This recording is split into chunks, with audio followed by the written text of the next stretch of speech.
Last time the Star Wars Chronicles Prophesied King. Our heroes start beginning about Darky's past.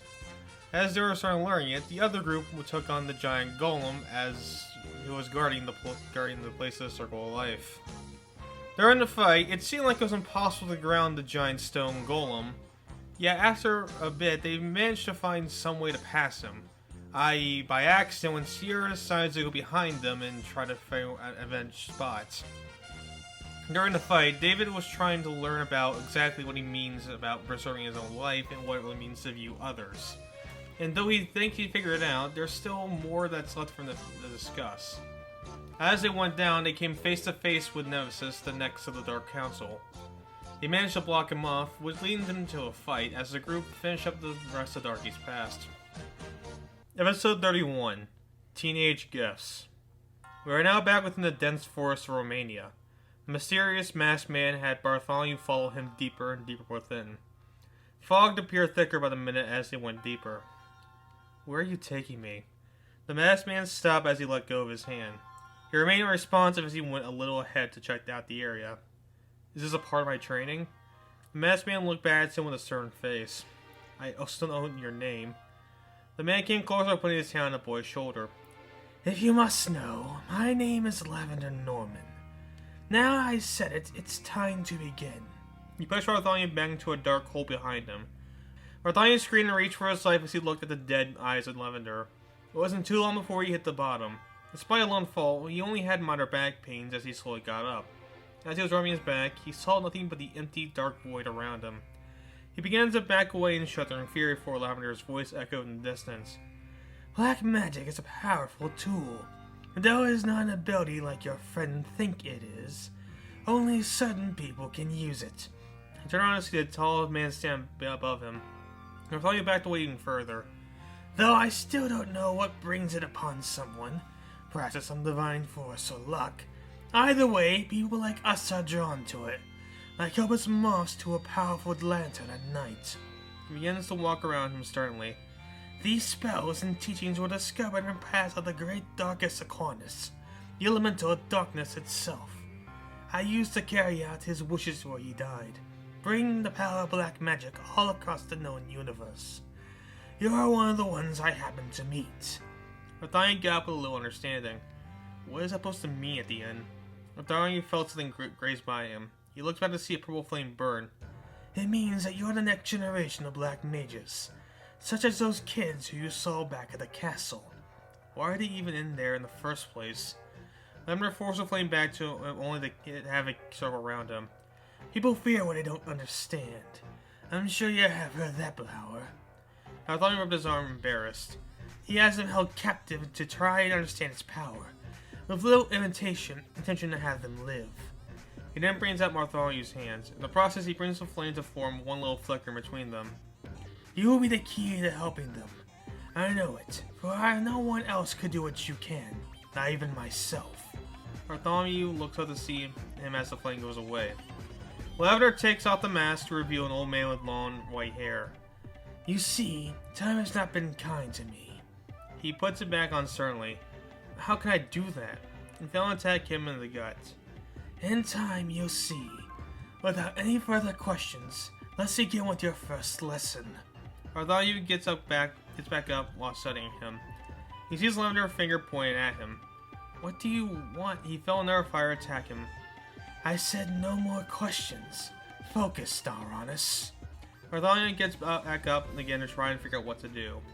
Lavender shot another fireball from his finger towards him. Bartholomew used some sort of force spell to push him out of the way. He smiled as he thought he had it, but that stopped when Lavender controlled the flame with his finger to hit Bartholomew directly. "Magic is only limited to the one casting it. Stop trying to limit yourself to the spells you do know." Bartholomew gets back up. "That's all I know, though. How do you expect me to—" He dodged quickly again as another fireball came at him. "What did I say?" Bartholomew kept dodging the fire over and over again with levitation and force spells, but the fire was relentless. Eventually hit him after a bit of chasing. "The reason that's all you know is because you choose to only know that. Look further. Use your magic to its full capabilities to stop my attack." Bartholomew gets up again while breathing heavily. He looks at the magic angrily as he gets into a defensive stance. The orders were fired number 1, but instead of casting a force substitution spell, he cast a spawn spell to bring water and douse the flame away. He looked away instinctively, but looked back after the felt no fire hit him. In fact, there was no flame whatsoever. He gave a chuckle with a smile victoriously. However, he felt another flame hit him. I said stop the attack, not the flame itself. Bartholomew just lays there defeated. Come on, get up. There's something else I can do. You just keep attacking me. Lavender seems disappointed to hear that. Is that what you believe? Has it ever once crossed your mind to attack me directly? Yes, and all that would accomplish is you defending yourself as the fire hits me again. You don't know unless you try. Bartholomew kept laying there defeated. You give up too easy. Have you forgotten what you're doing this for? Lavender spawns a mirror right in front of Bartholomew. Looks up to see Jay still hospitalized in the castle. He gets up slowly while putting his hand on the mirror. Tears are going to fall as the mirror went away. If you get up here, it's not just yourself you'll be abandoning.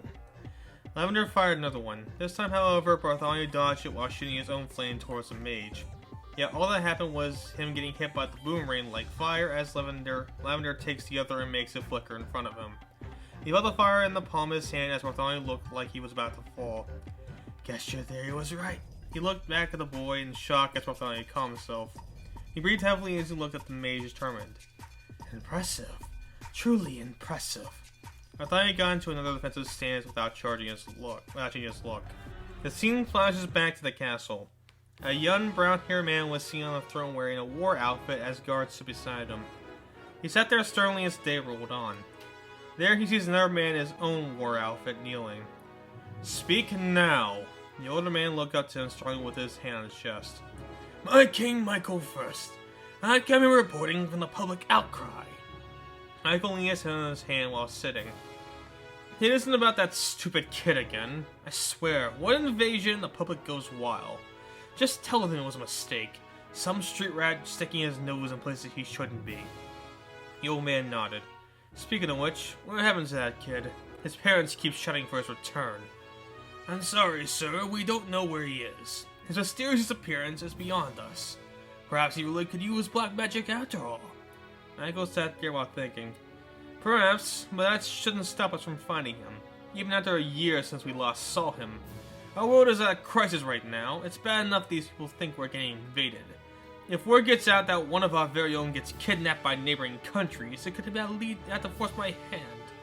You wouldn't want that to happen, now do we? No, not at all.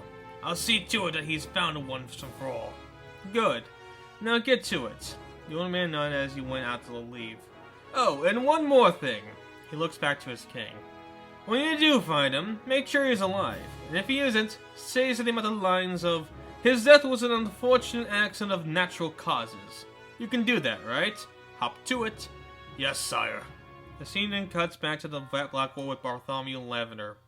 Bartholomew seemed a little older as his clothes were a bit ripped up. Yet he seemed more determined with his posture.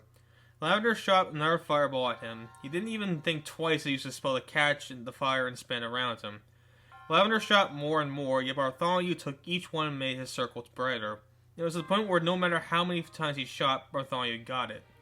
That's when he controlled the fire and made it disappear to the ground. Good, good. You finally learned perfect control and understanding. You showed you aren't limited to what you know, but what you can do. Bartholomew said nothing nor anything to show his resolve. He just seemed determined as Lavender came up to him. I think it's time for your next lesson. Bartholomew nodded as Lavender walked away from him. In the distance, he saw a weird kid standing there. He went closer to investigate, yet seemed shocked to see who it was. Jay? Is that you? Though it did look like Jay, the boy refused to turn around. This finally made Bartholomew seem gleeful. Oh my god, it's just been so long. Tears were down his face as he went for a back hug. I thought I lost you. I've been working so hard to try and save you. But he couldn't see me after he fell an elbow to the gut. Bartholomew staggered back after feeling that. Why did you... No, I know why. I'm sorry I ran away. I should have saved you when I had a chance. But it's okay now. I'll never run again. He gets up back to his legal pose. We'll be together from now on. Nothing will ever stop that. He stopped when Jay turned around to him. He was once again shocked to see him, this time with his face completely gone with a purple flame. Bartholomew backed away, stunned. What happened to... He felt Lavender confront him from behind. Don't you see? Your mind's playing tricks with you. Lavender gets up closer to Fake J. There's no problem with caring about someone, but sometimes your emotions overcloud your logic. The Fake J came over and gave a swift blow to stun Bartholomew. You understand what you can do and the control you have with your powers. It's time you do that with your mind. Bartholomew gets up in a defensive stance. The Fake J came over for their attack, yet Bartholomew pushed him with a force spell. He didn't cast a binding spell to keep him there. That should take care of that. Is that what you think? Bartholomew looks over to see the Fake J no longer there. That's when he felt a punch in the back of his head. Once again, you made your emotions do the talking instead of your head. I don't get it. Lavender groans, warping his head. Just look around you. Bartholomew does so see fog cover the entire area. Bartholomew was taken aback after seeing it. Where did any of this come from? He felt more attacks from the Quick J. This is your emotion. The thoughts you have about him cause you to be hesitant. One attack after another, Bartholomew felt cast a shield spell to block the attacks. There's a time and place to have these emotions, but when you use black magic, I think you get the idea. The shield just absorbing the blows. This caused him to keel over again as injury was slowly zapped away from him. He was just kneeling there as he thoughts raced through him. That's when his shield broke. The Fake J used his opportunity to go for the final clash. Before it did so, however, Bartholomew let out a fierce shriek as the ground shook beneath them. He then quickly cast another spell that caused the fog to separate.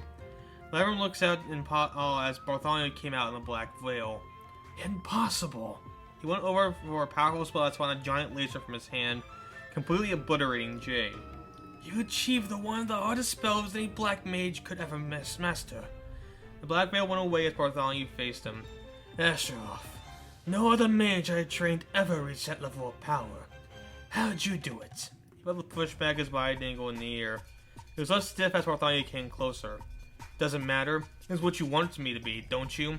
Level magic under our fingertips is what you wanted. Lavender struggled to break free as Bartholomew kept him in the air. I understand now. He lets go of Lavender as he looks at his own hands. All this power, I'll seriously hold myself back. Lavender gets to confront him. Bartholomew faced with another spell ready to go, but Lavender motioned to stop. He then clapped his hands in proudly. Amazing. Purely amazing. See what you can do when you aren't so hesitant? He dusts himself up while getting closer. I've been practicing black magic for generations, before you even a thought. Yet here you are not only catching me off guard, but overpowering my spell. He then hugs the boy happily. This should lead to your next step. Follow me. Lavender walked away, expecting Bartholomew to follow. He just stood there. Come. Bartholomew looks at his hands with some resolve. Don't you think I'm ready to go save him? Save all of them? Lavender stopped to think after hearing that. Power-wise, yes. Yet you still need to practice it. Come with me. I can take you to a place where you can learn all that you can. And after that, you'll be more than ready. Bartholomew wastes no time to follow. If you say so. Where are you taking me, though? It was a little longer walk as they passed through a dead forest outside the void. They climbed to a nearby hill. Lavender stopped while putting his hand out pridefully. Behold, the Black Mage Village. Bartholomew looked down amazed. He was still disappointed to see it was only a couple wooden shacks. Remember, I said many others are like you in this universe. Yet somehow you have proven to be well above any living in that town. Is that why they haven't gone to save them?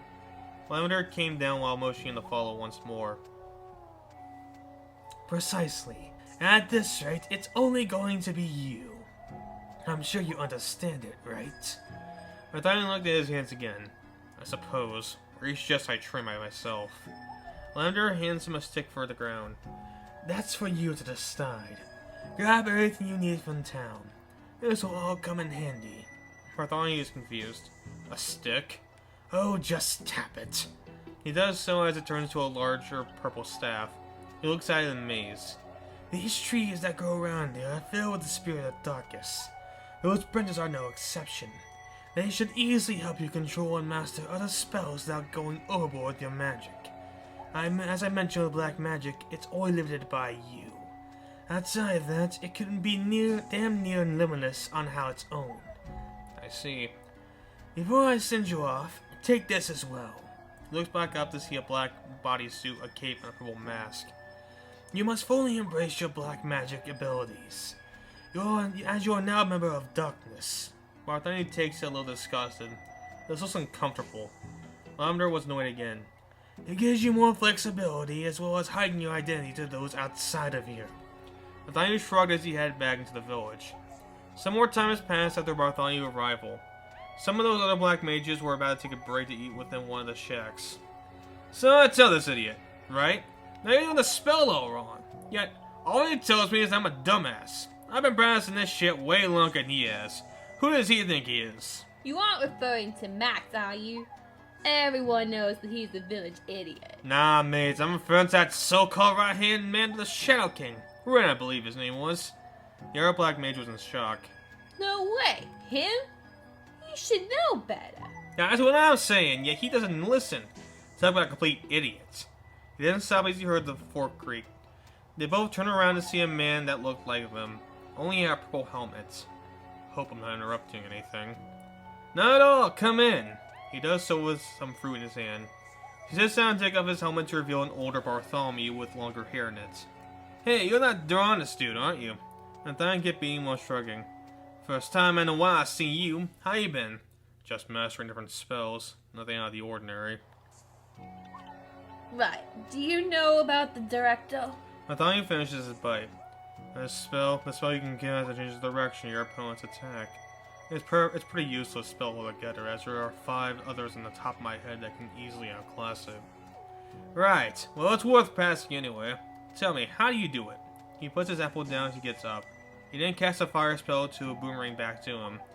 As it was flying back, he casts the active spell by moving his hands in every direction, like a compass. Points to the ground, the fire soon followed as it missed him and hit the ground to flame out. The other black mages watched with a smile. See, I knew I was doing it right! Never doubted you. I'm more referring to Ren. Ren? They look back to confused Bartholomew.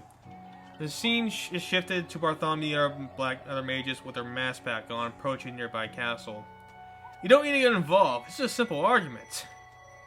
Yeah, besides, you said it yourself. There are better spells out there. No need to cause a scene about one little disagreement. Bartholomew didn't listen as he went to the castle front door. There he sees a man in a black armor along with a red mask covering his head. Halt! State your business! Bartholomew stands there sternly. Red, you know who I am. Yeah, what do you want? He looks back to the other 2 mages. Oh, you heard about those idiots keep getting the spells wrong. As opposed to a savant such as yourself, it's annoying. Don't worry, I already took care of the problem. Bartholomew shakes his head in disapproval. In reality, the problem I have here is with you. Ren looks back at him shocked. If there's one thing I came to hate in these past few years, is that standing aside as the wrong things happen. Even with something that is as small as this instant earlier. What do you even say? Do you even hear yourself? Perfectly. What about you? Telling those guys the wrong way to do a spell. So what if I did? How does that affect you? Ren felt himself get pushed back to the castle. Because I know what it's like to be at the mercy of someone else. As a right-hand man, your job is to teach these people the right way. Don't you want us to be contained by what's out there? Ren gets unamused. You're playing with fire, Darwanus. He gets up closer. If you really want to say something, meet me at the hill in an hour. Then we can really discuss. After he looks up the hill as he was talking about it, he nods sternly. Very well. See you soon. Now we go over to the hill. Ren stood there confidently as the other mages came over to see what was going on. One of the black mages was shouting to everyone else proudly. Come on, come off! For you're about to see 2 mages get it on. We have Ren taking on the young prodigy Duratus. Make sure you don't miss it. Ren doesn't even pay the other mages a second of his time. He just waits unflinchingly. That's when out of the crowd came Bartholomew, who sat his stats to the ground. Not going to fight me with your proper control, are you? Darwanus stands in front of him as his hands glow. Everyone was taken aback by this as it looked familiar. That stinks. There's no way he mastered already. Nathaniel continued to get closer. Come now, show me what makes you the right-hand man. I knew it. You were coming from my spot. Just so you know, Lavender and I are close friends. We are the ones who found this village together. There is no way in hell I'm going to dishonor him today. You already have when you ruined his teachings. Ren got his own hands together. What do you know about his teachings? He spawns an ice spell that freezes everything beside him. Yet Bartholomew dodged effortlessly. You're just a stupid 17-year-old who lives within your own fantasy. He felt a swift beam hit him from the darkening armor. Says the one who does doing the same thing. Ren King cast more elemental magic. Yet it was to no avail if Bartholomew took each one and kept it beside him. He then tossed them back, only for Ren to cast his shield and absorb all of it. As the Bartholomew felt sharp strikes hit him from the chest. Really? Using this strategy? Some master you are. Bartholomew gets up slowly. Each day I wonder what he saw in you. Puts his foot into the kid's back. Whatever, like everyone else here, you learn the same reality. And that's how you think. That's how you always think. Too predictable. Ren seemed stunned after hearing that. Predictable? Ren felt himself walk backwards. Honestly, he was confused about what was happening as Bartholomew got back up. He tried to move forward, but yet he just kept going backwards. Idiots. You're too up to your own ass they didn't realize. What are you even talking about? Nero. The spell that makes your opponent move the exact opposite of what they actually want to do. There's no spell called Nero. Everyone else looked shocked, but Bartholomew didn't seem fazed by that fact. And there always was, just none of you decided to use it. There's something else that everyone else refused to use. He gets his hand like he was crushing something. That's his caused Ren to flail on the ground in pain. He screamed in horror as everyone else was too frozen to do something. Bartholomew kept going before he heard something from the crowd. Doranus! That's enough! He saw that as Ren lay on the ground in pain. From the crowd came Lavender. He went over to check up on Ren. He was still alive, yet in an extreme amount of pain. What did you do to him? I thought you of all people would have known. One to defy deadly curses. Tortori. He looks around to see everyone look at him worryingly. There's only two. How would you find more? He looks back around to see no one trust him. Seriously? None of you know? How could I be the only one who figured it out? Everyone else looked at each confused. Lavender approaches Mage. He found more spells. He then thought to himself. I knew it. He truly does know what he's doing. Darkus, you blessed us with your true successor. It would appear I did. You know what this means, don't you? You're ready. Bartholomew looked at him shocked. Are you serious? You've cleared any doubt from my mind that you aren't ready for this task. He puts his hand onto Darkus' shoulder. Go on, free your friends. And also him. I'm sure he would love to see you again. Everyone else reluctantly cheered as Lavender shot them all a look. Bartholomew looked back into his own hands. That's when he was off to do just that. Lavender waves goodbye before he's out of the sight. That's when he looks back to Ren confidently. He's everything I could have ever possibly dreamed of. Just as planned. The scene goes away as Darky wakes up from his bed. He breathes heavily as he looks at his mask. Oh, it was just a dream. He then picks his mask back up calmly. These past memories continue to haunt me. He grabs it tightly. Did I make the right decision to trust you at the time? This is all just one big mistake. He holds back his motion as he thought comes to him. Hold on. That dream I had did feel strange. He gets up while looking out the window. That dream felt too real. I shouldn't have. I had never had a dream like this before. After I see illusions of him again. Everything comes to a conclusion. Wait a minute. He gets that revelation. Put his mask back on, he stares out sternly. How dare you bring this back to me? Damn you, Morgan. He leaves the room angrily. This leads us back to the desert temple with David and the rest. They just came face to face with Nemesis to guard the path. I'm not sure what's here or why you're even here in the first place. That doesn't matter now. You think you have what it takes to beat me?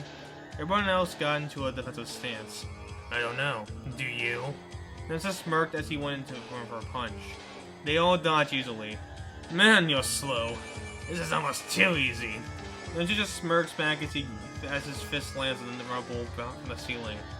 He then grabs a hold of it to rip away the debris and staircase like it was paper. They all look shocked. Nemesis then punched the other wall around them, putting them in a purple void after the walls fall down. Gaze upon it, my powerful ability purgatory. Putting you into a space with one person can do anything. He goes over the punch Sierra despite her being transparent. She can send flying back. Me. The others got out the fight as well. Yet David Bow was gone, so was Fury's change. What happened to my... You quickly dodge a punch from Nemesis. It's obvious. He looks around to see Sierra slowly get back up. This void renders our abilities mute. We have to fight him without it. Nemesis stands in the middle of it proudly. Exactly. Defeated now? I'm unbeatable here. He laughs confidently as everyone else stared at him unknowingly what to do. Meanwhile, Dark Flame and Anso were further down the hallway in front of a large door. So, this is what's being kept here. Possibly. Don't see anything else around here. They felt a shockwave behind them. Ah, they arrived. I thought that old Nemesis is throwing another tantrum. Probably another tantrum. Though, out of curiosity, what can he do? Dark Flame just looked at him confidently. Let's just say that his ability is invincible.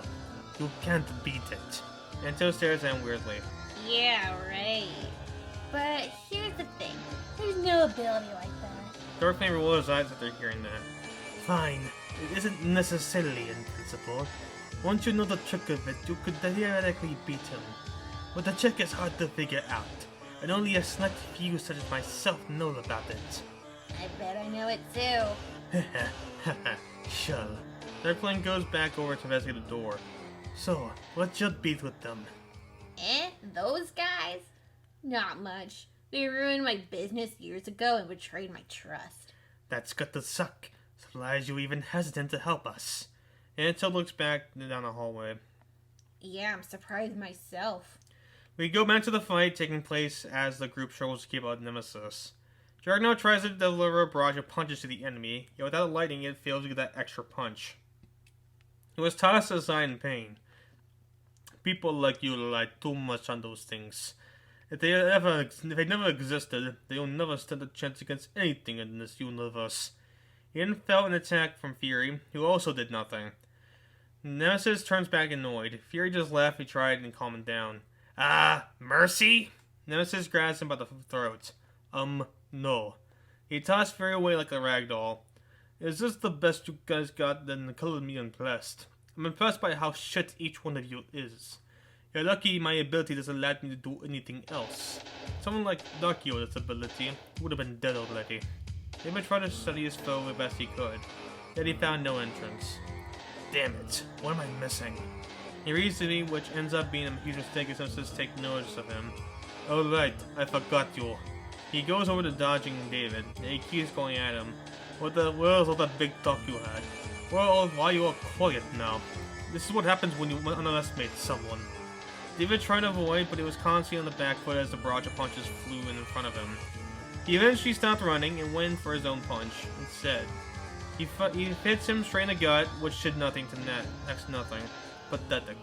Nemesis breaks his arm with one strong punch to the elbow. It gives a huge cracking noise with David screaming in pain. He backed away as his blood gushes out of it. Too easy. David looks back in pain as he heard someone behind him. Never fear! Dragano is here to save you! He flies quickly to Nemesis while punching him squarely across the face. He causes the brick house to stagger in pain. You hear while rubbing his chin. Dragano stands behind him confidently. Not bad. Maybe you might have some bite after all. Dragno pulls his fist at the attack. Fury soon came by his side. Believe us, we still have plenty of juice left. Right, Sierra? Nemesis looks over to see nothing. That isn't when he felt a shove from behind. You got that right. She knocks him over as she goes with the others.